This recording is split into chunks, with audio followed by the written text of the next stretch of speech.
Hi guys, welcome to Professional Communication Tips from the KISS Academy. And of course, KISS stands for Keep It Short, Simple, and Specific for more effective results faster. In this video and the next two videos, I'm going to show you how to easily create a profile statement for your resume. Now, if you need to know what the difference is between an objective statement and a profile statement, take a look at my previous video tip and you can find the link in the description of this video just below here. So let's get started. The profile statement contains three parts. The first part briefly describes your experience, your education, and your skills and how they match to the job that you are applying for. Part 1 can be written in one short sentence. And this sentence contains three parts. Part 1 very briefly introduces you.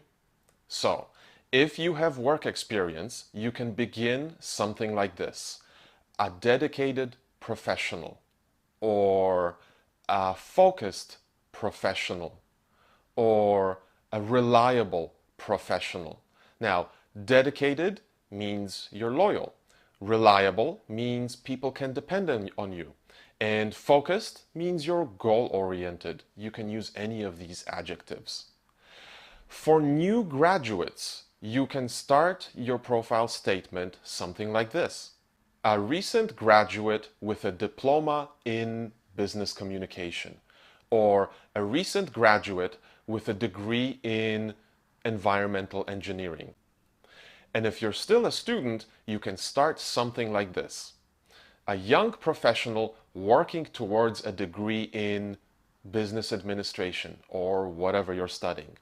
The second section of part 1 of your profile statement includes just a brief description of how much experience you have. So for example, you might have 1 year, 2 years, 3 years experience, or maybe 3.5 or 1.5. In those cases, say more than 1, or more than 3, or 1+ or 3+ years experience. So far, our part 1 would sound something like this: a recent graduate from the Diploma in Business Communications program with more than 1 year experience in. Now, don't worry if you're still a student and you don't have work experience. Simply say, a young professional working towards a diploma in business communication with experience in. And now we come to the third section of part 1.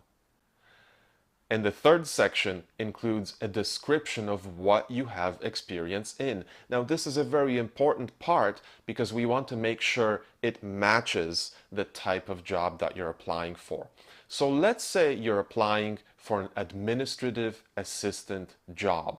It would sound something like this: a recent graduate from the Diploma in Business Communications program with more than 1 year experience in administration.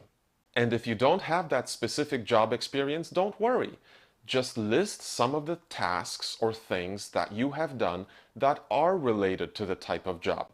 Think about the duties of an administrative assistant. Think about the skills that person needs to have. And the easiest way to find out is just look at the job description. Every job description will have a list of the skills you require. Simply identify the ones you have and list them. So you could say something like, a young professional working towards a diploma in business communication with experience in scheduling, organizing, managing projects, and using Microsoft Office tools.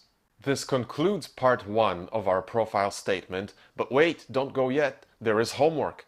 I'd like you to write your part 1 sentence of your profile statement and post it below in the comments. Let's see how many great examples we can see. Well, I hope this tip was useful to you. Make sure you come back next week and the week after that to see the final 2 tips for writing a very effective profile statement for your resume.